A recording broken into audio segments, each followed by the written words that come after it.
আমি রাশেদুজ্জামান রাজীব, সাংগঠনিক সম্পাদক পদপ্রার্থী আলমডাঙ্গা উপজেলা প্রেস ক্লাবের সবাইকে আলমডাঙ্গা উপজেলা প্রেস ক্লাব এই নির্বাচনে আমরা যারা ক্যান্ডিডেট হয়েছি সবার প্রতি আমার সালাম ও শুভেচ্ছা রইল।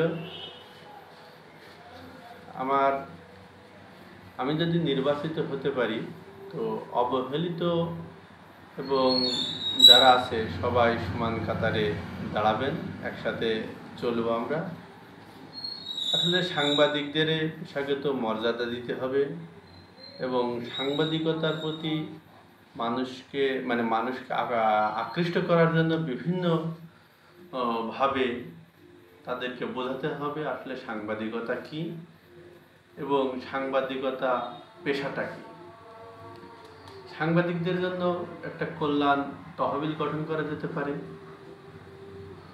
যার দ্বারা অবহেলিত সাংবাদিকগুলা উপকৃত হবে। প্রেস ক্লাবকে আমরা একটা আধুনিকায়ন করতে পারি।